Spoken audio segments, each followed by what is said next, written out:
So I'm having a chat with Allan Purvis. How are you? I'm all right, mate. Listen, thank you for having me on.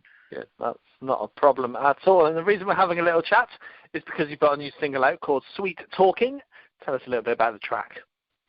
It kind of wrote itself. I'll not lie.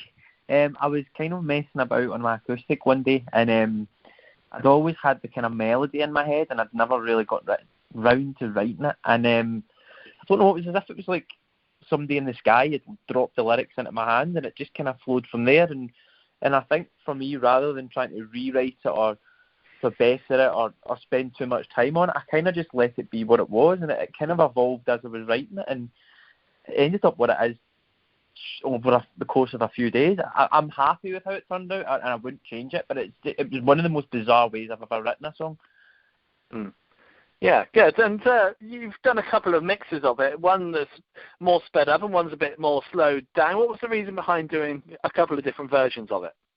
There was a few reasons, but it was mainly tied to how TikTok works. A lot of content creators on that app tend to use music and speed it up or slow it down to fit a different vibe depending on the type of content they're creating.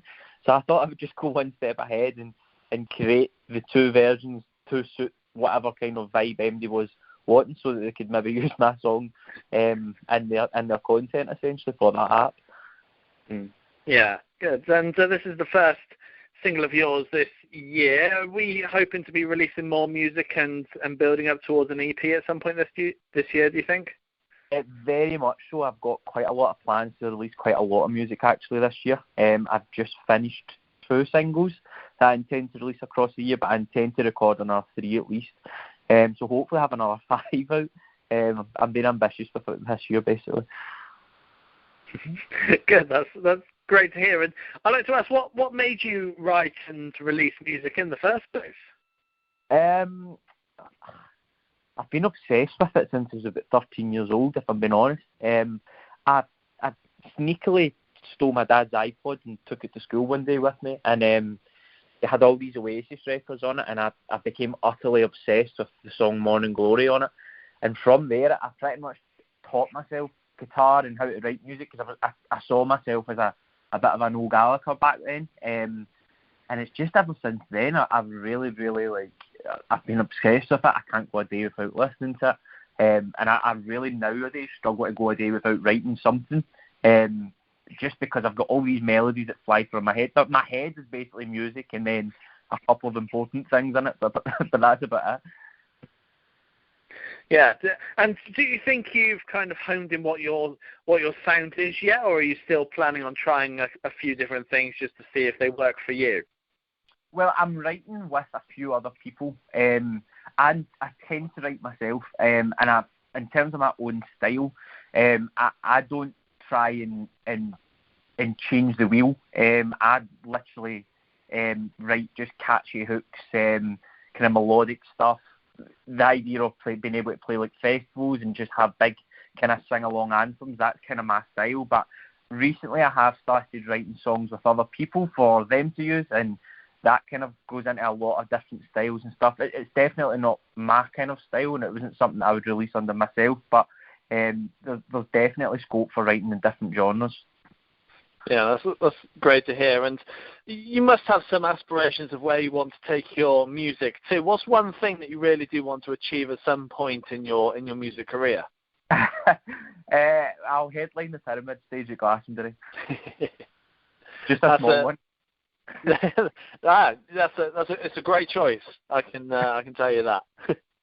And obviously, speaking of Glastonbury and festivals in general, what's your plan for touring and festivals for this year?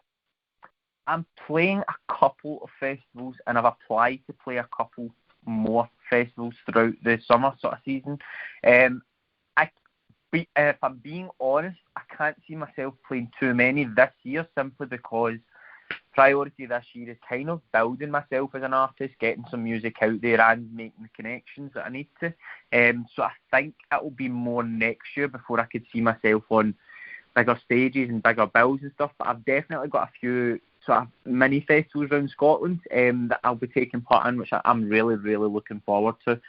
Most recent one is just one in my hometown, which is just Bishopton Day. It's a big gala day, essentially, and I'm headlining that, so I'm really looking forward to it.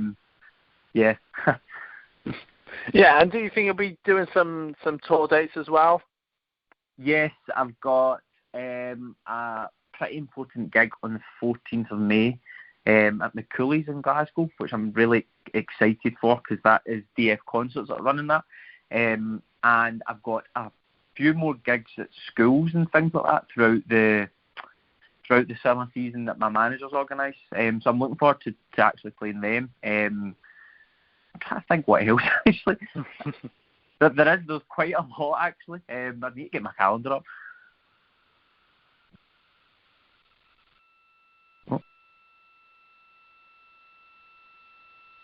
Well, Allan, it's been great having a chat with you. Thank you very much for having me. I really appreciate the chat and the conversation.